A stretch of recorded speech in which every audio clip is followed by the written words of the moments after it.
Good morning, this is Paul Smith with the Marin County Fire Chiefs History Program, and this morning we're interviewing retired Fire Chief Bill Ellis, served with the Larkspur Fire Department for many years, and we're going to talk this morning about the history of the Larkspur Fire Department and the Larkspur Volunteer Fire Department. Bill, good morning. Good morning, Paul. Good morning. Nice to see you. Good.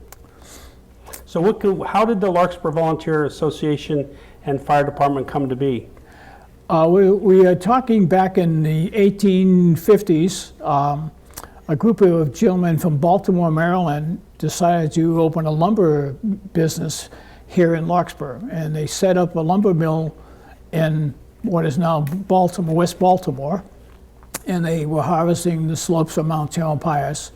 And they were supplying lumber to San Francisco. And then they opened a second mill that supplied lumber to the development of the Presidio.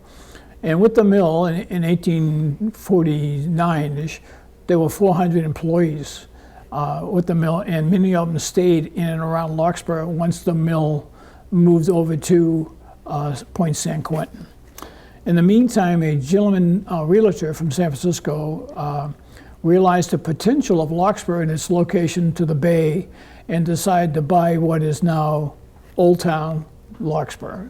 And in 1883, he had it surveyed, and Larkspur became a community. And what he did is he built a beautiful inn up on Sycamore Ave, a huge inn, which was the place to go from city. If you lived in the city, you'd come over to San Rafael, or you'd come to Larkspur by ferry boat or train. And the mill in 1894, the inn burnt down. And because in those days, all the oil for the stoves was on every floor. There's like 50 or 60 gallons of fuel on every floor. So, and there was no organized fire department. There was a bucket brigade and men and women, and they lost the building. The building burned to the ground. And what the newspaper says went up in ashes. So that was in 94. In 1897, the community became aware of as they needed the fire protection. So they had a meeting at a hall next to the Blue Rock, and at that time the chairman of the Larkspur Organization Club told the story that if he were to have a fire and he lose his house, he would lose every penny in his life. So at that meeting in 1897, 13 guys signed up to become what would be the Larkspur Fire Department, volunteer fire department. And so they were formed, and they had no equipment. They had buckets, hose, garden tools, maybe a short ladder or something like that. So at that meeting, they actually set up a dance for like the next Saturday. And in those days, the only entertainment was dancing. The radio hadn't been invented yet. Television was still 50 years out. So they had dances in any hall that they could get here around town. And they raised a lot of money real quick, and they bought some hose carts. And then the dances were very, very successful. And then once a year, they'd have a booster day. It was a 3-day event where they'd have a hose cart, a contest, and I had a lot of dancing. And they raised a lot of money. In 1909, they raised over $700 in 1909 money, and that was a lot of money. And they'd have dances, and each year they had a booster day, and they raised more and more money. And they had so much money that in 1912, they decided to file for nonprofit organization with the state, and received that in January 1st of 1913. And at that time, they had 18 members. Dues were 25 cents a month. And if you missed 3 months in a row, there was grounds for dismissal. And being a Larkspur volunteer in those days was a very prestigious position in the community. It was a big deal, wasn't it? It was a big deal. The number one issue was always to buy uniforms. They all wanted to buy uniforms. So they had the traditional front button, white button uniform, but they never wore it to a fire. They only wore it to events, dances, parades. And when you see them pulling hose carts and chemical carts around in photography, they're all in civilian clothes. That's what that were no such thing as turnouts. Right. And remember this. So that's how it all started. And they elected a president, a new chief every year in December, and in January they would take office. And in 1913, a gentleman by the name of Dolph Doherty, who came up from Bakersfield in 1906, was appointed both president and chief, and he held that position for 37 years. This is the same Doherty that Doherty Drive's named after. He came up, he ran his uncle's lumber yard. The lumber yard ran from King Street to Ward Street on Magnolia. He then bought the property, which is now the shopping center and gas station on the corner of Magnolia and Doherty Drive. Right. And he built a home up on a knoll. There was a big knoll there where the gas station sits. It was about a 30-foot knoll. And his lumber yard sat there until he sold the lumber yard. And he passed away in 1958. But Dolph was the backbone of this fire department. Held it together. And it was Dolph's idea to build a platform, which would come to be the Larkspur Rose Bowl. And that's how they got all their money. So if I understand it right, the Larkspur volunteers had dances in any hall or place they could accommodate folks coming over from San Francisco mostly. And then Mr. Doherty built the Rose Bowl as we knew it in the 40s and 50s. At one of the booster days, Dolph ran and passed the volunteers about building a wooden platform down what is now a vacant lot where the gas station, Doug Archer's dad's gas station was. So out of his own pocket, he built a dance platform. And he was the combination fire chief and president of the Association of Volunteers. Yes, he was. And so he built it, and they charged a nickel a dance. You had to get every time you wanted to dance, you had to put a nickel out, and you could dance for a dance. And then they bought the property, what has become the Larkspur, down King Street, the Rose Bowl, and built that. And the Rose Bowl opened in 1912. And slowly, each year, they expanded the floor until it had probably 5,000 square feet of dance floor. And that's how they made all their money. And with that money, they built this building we're in. Okay. In 1937, he built this station we're in. He bought all the apparatus. They hired all the personnel and paid their salary, all from funds from the Rose Bowl. The Rose Bowl dance. Yes. So they had this saying that fire protection without taxation. And that was their slogan. That was their motto. That was their motto, and it was really true. And and Dolph was at a fire in Mill Valley, the wildland fire in Mill Valley with the Stutz. The Stutz only pumped 350 gallons a minute, and I think San Francisco came in with an engine and grabbed the hydrant downstream from them. And when they hooked up, Dolph's engine went dry. Oh. And he was very upset at that. So he said that'll never happen again. And his motto after that was, if it's good enough for New York City, it's good enough for Larkspur. Talking about the Stutz. Buying the Stutz, buying the American LaFrancis from Elmira, New York. Right. So, and whatever the best was at the time, they would buy it. They could afford it. They could afford it. Because of the proceeds of the dance. That's right. We're talking hundreds of thousands of dollars at one time. Absolutely. In bonds, and they had bonds and insurance programs. They went quite well. And then in the 50s, the weather started to change a little bit, and the competition for the entertaining dollar started to wane.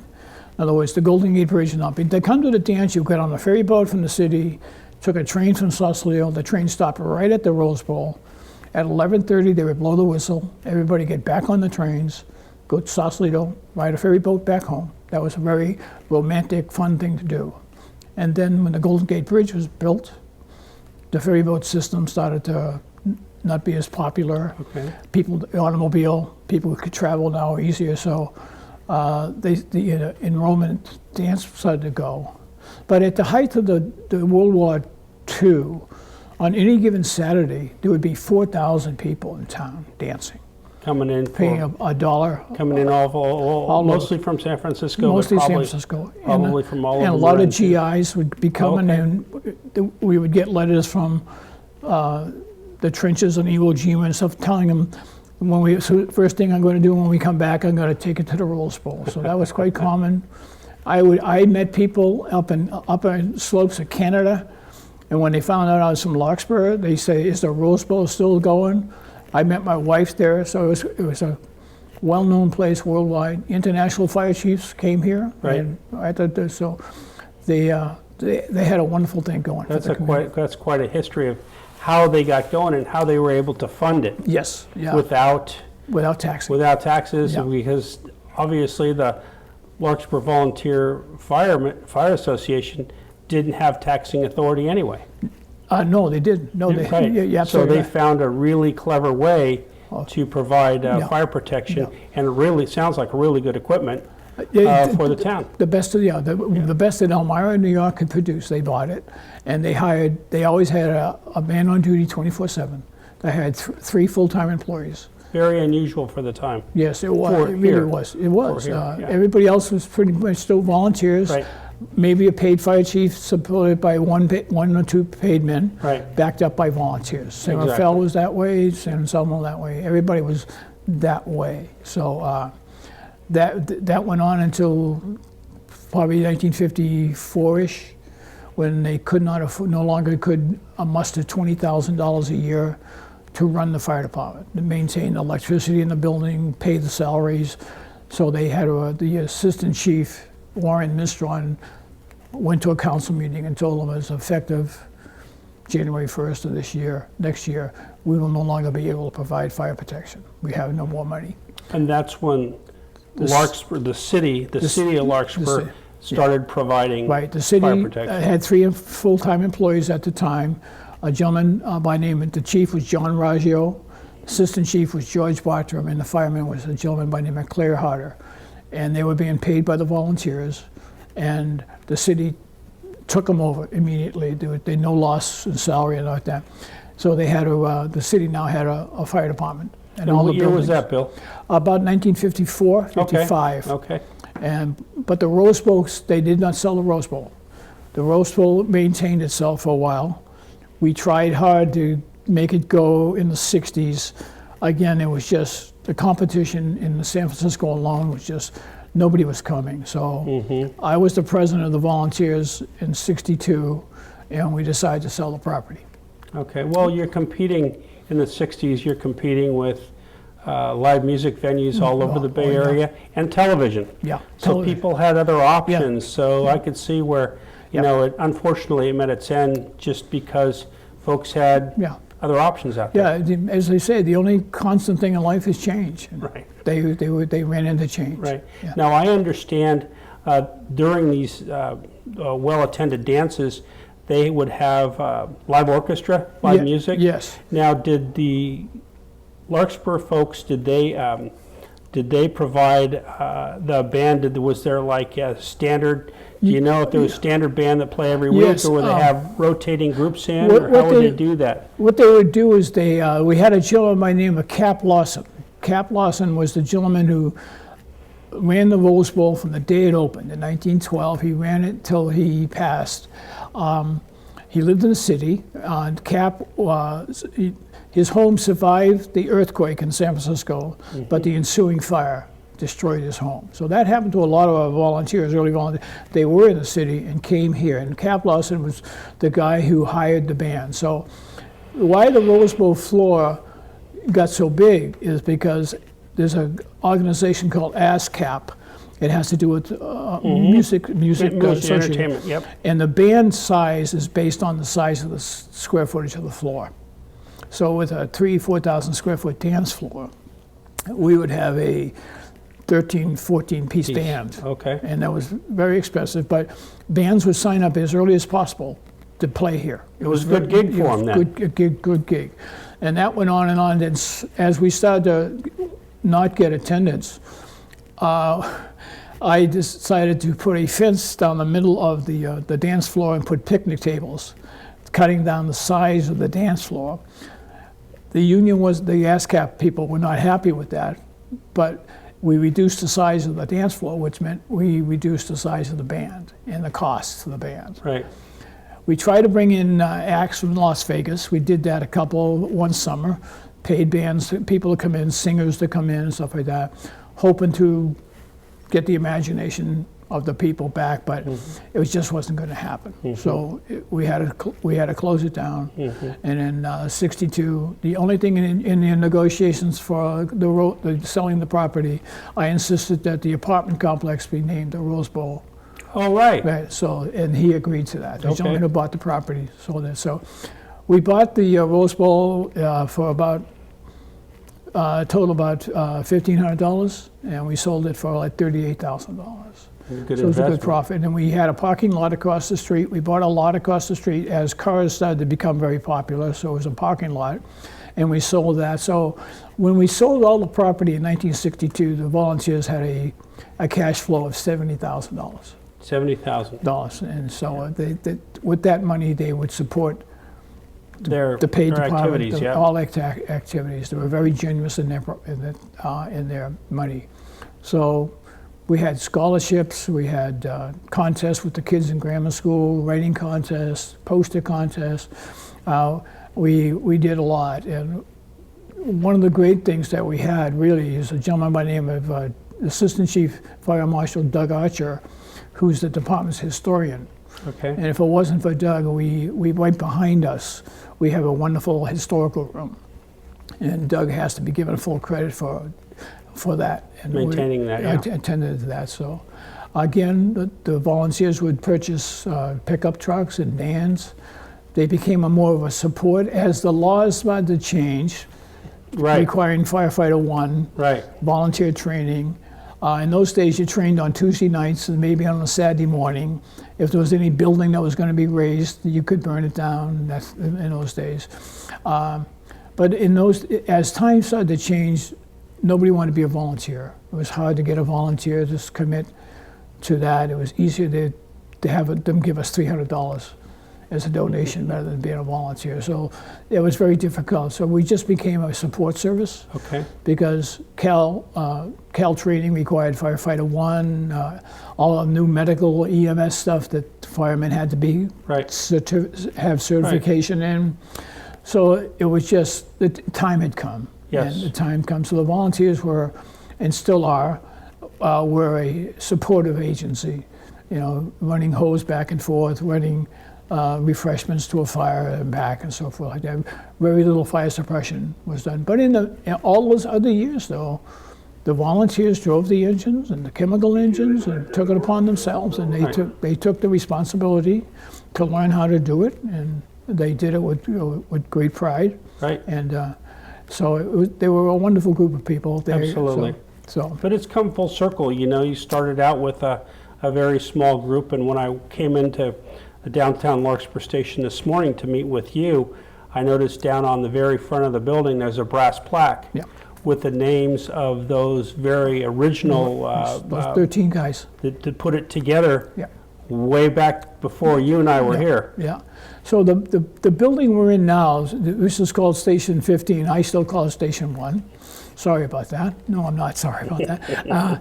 The building was built with the front part of the building is an apartment that was for the fire chief and his family. So it had 2 bedrooms, a bathroom, a large living room, and a large kitchen. And the back third, which we're sitting in now, is for the pay staff. And they had a little kitchen that is now the historical room. And then once the chiefs and their family no longer came here, a thing happened called a sleeper program. And the sleeper program were young volunteers in the community that wanted to be firemen maybe, or just wanted a place to would come in, and if they're on duty, they had to respond if they're in the station.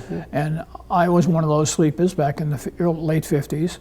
So, and with that, John Raggio was the fire chief, and this place was, at one time, we probably had 8 to 10 sleeping, young 19, 23-year-old guys who were volunteers, going to school, working, but had a place to live with no rent. You paid no rent, had a place over there, dry place, had a place to cook. Right. It was the sleeper program is probably one of the most wonderful programs, from my point of view, because I came through that system, Right. and that was well done. And again, in time, that faded. The sleeper became more of a problem than it was a benefit to the department. So we slowly did away. But I think almost every fire department, with the exception of maybe Sarah Fell, had a sleeper program. Of at one some time. sort, yeah, one time or another, I yeah. think they did. So it was a great program. And it was really a good way to complement the limited paid staff we Yes, had back in that's right. those days. When you only had one guy on duty, and the first rig out was, in my case, was a little GMC pickup, basically a pickup truck with 200 gallons of water and 150-foot live line. And I can't tell you, that was the workhorse of the department. I mean, that was the first out rig, one guy on duty, Be with you and maybe a sleeper. maybe a if somebody was in sleeper the or a building. volunteer hanging out. Yep. I can't tell you how many fires I went to by myself, put it in pump gear, pulled an inch and a half, had a 15-minute sling pack, and I mean, Knocked the fire down. You had to learn. I Yeah. mean, it was, and then we did no first aid, believe it or not, no first aid. We called ambulances, and slowly we started doing education and became Red Cross 8-hour class. And then we decided about EMTs. Right. We got that into the college and so forth. So, but getting into the college, there was like 2 colleges in the state of California offering AS degrees in fire science. Okay. And we were not one of them. College Marin was not one of them. Indian Valley hasn't been built yet. So a group of us, were mostly captains, assistant chiefs position. We approached the chiefs if we could get a fire science program to college. They met with the college, and the college agreed to implement a fire science program, fire tech program. And in those days, and what we did, we had a 30-unit course with 30 units of fire science and 30 units of academics classes. You get an AS degree in fire technology, okay, or a 30-unit fire certificate in fire science. So when we first started running that program, we ran it on a shift basis. Right, I remember.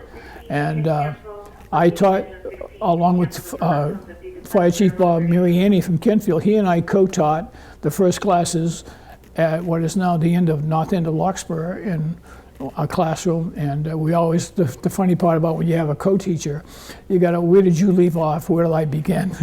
So we went duplicating, we were making sure they got all the information without duplicating itself. But the fire science program was a good program. It was kind of like the college's little orphan. We could not get it. We always wanted to have our own dedicated classroom, so we could bring in nozzles and bring in cutaway pumps and stuff, but the college would never accept us to give us one room. Right. We bounced around in temporary buildings and trailers, and then we moved the program to Indian Valley. And again, I will hate, Santa Rosa JC just blew us out of the water.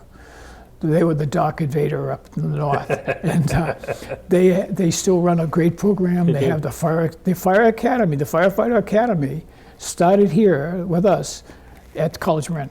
We had the first, what is now the fire academy in Santa Rosa. The first fire academy was here in Marin County, and one of the key instructors and coordinators was Chief Archer from Larkspur. And what we did is 1 year we would teach it in Marin County, and the next year we'd go to Sonoma County, and they would teach it there. And then eventually Santa Rosa took it over, and that's how the fire science program. And we finally had in the program, we just had no attendance because it was easier, because we couldn't guarantee, if we didn't have 20 students opening night, an administrator was in the classroom, cancels the class. So we were canceling classes, and you can't do that. The guys who are trying to pursue a 30-year AS degree, right. And Santa Rosa offered it guaranteed. So well, and the advantage I think that Santa Rosa had as the Dark Invader from the north, as you alluded to, was Santa Rosa Junior College gave them dedicated classroom space. Santa Rosa Fire Department gave them room at their at their training grounds. So they had a little bit of a leg up of us in Marin because, in my view, just because the facilities were were more adequate. And you mentioned that. I remember as a student bouncing around from classroom to classroom at College of Marin and IVC, but some of the best classes that we had was when instructors such as yourself would take the classroom to the fire station, and we were able to use the Greenbrae station or San Anselmo station, whatever, to Sausalito station. To go train and do the hands-on stuff. Yeah, it was nice because once we were at the station and during a break, you could mill around the engines and look and ask questions and see the guy. And the guys who were responding in the middle of the class, they'd break a call when we used to teach out at out the Greenbrae station. So that was kind of neat to do that. And, speaking of the Greenbrae station, Bill, how did that evolve with Larkspur? Well, in 1958, when I became a volunteer sleeper here, the town had a population of 5,000.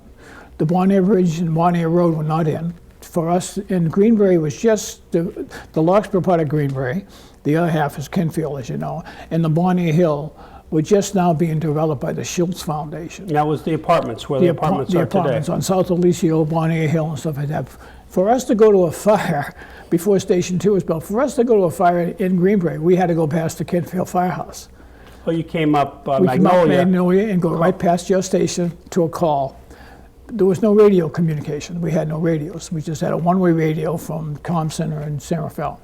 And then as the apartments started to grow and the county started to grow, it was quite obvious we needed a bridge and a road. So they built the bridge. And the bridge sat there for a couple of years before they built the road, because Magnolia used to go high up by the Esquel winery. It came up, and if you can still see the cut in the hill where the bus stop is, they had to take the hill down to take Magnolia down so they could make Bon Air Road to go to the hospital. And then once Bon Air Road was in, we were on Bon Air Hill in South Alicio, and we could do it. And then as Greenbrae started to grow, and then they had plans for East Sir Francis Drake, the ferry terminal. Where Larkspur Landing is now, It was quite obvious. So the Schultz Foundation donated the property for Station 2. And the city built that station, and it lasted, it did its job, and then it had big beams, and the beams started to rot, so they took it down and built a beautiful building. It's there now. But it's in the same location. Now, as I recall, a lot of that, the building was finished, the old Greenbrae Fire Station was finished by some of the firefighters. It was. It's one of those things that on the plans, it showed the driveway, the ramp. But in the spec sheet, it didn't show it. So a contractor went by the spec sheet. It says, it wasn't in my job to build it. So luckily we had a good public works. Warren Mistron, the director of public works, was also the assistant fire chief with the department. So we built, the guys on duty, off duty, we built the driveway and put the concrete, spread the concrete, let it cure. So that's the story about the Greenbrae station, the guys finishing it off. It was just an architectural technology tech. So it worked. And years ago, behind Station 2, the creek used to come in. Right. The creek would come in, and on high tide, I would go swimming. A couple of us would just jump in, toast asleep to grab the phones, and we'd go swimming because it was all salt water, fresh salt water. Then, as they began to develop the hills behind us and all that, they filled in the creek, and this big 8-foot culvert that goes out to it now. Right. But it was a nice place, and again, I worked out there by myself when it opened. There was one guy with that same GMC squad, and one guy on duty, and never thought about it. My starting salary, and I started in September of 1960. So we worked a 72-hour work week, and I got paid $385 a month, and thought I was the happiest guy in the world. No benefits, nothing. We had nothing, but I wouldn't change a thing. Yeah. I don't think. Yeah. So. Well, thanks. We're about ready to wrap it up. Is there anything else that you'd like to touch on on the history of Larkspur Fire Service. No, just to the people who might watch this, that the dedication of these men and women over these last 100 and so many years who have come forward, step forward to assist their neighbors in their time of need. They're still around. They now are part of the Central Marin Fire Department, and I think they're just waiting for an assignment. And there's still there's a good corps still there, and the new fire chief, the son of a former fire chief here in Sleeper, Craig Schertz, Scott Schertz, is going to do a wonderful job, and I wish him the best. And I just want to let the community about these people and what they did for the town of Larkspur. Thanks, Chief. I appreciate your time this morning. Yeah, thank you for coming and talking to me. Right. Thank you. All right.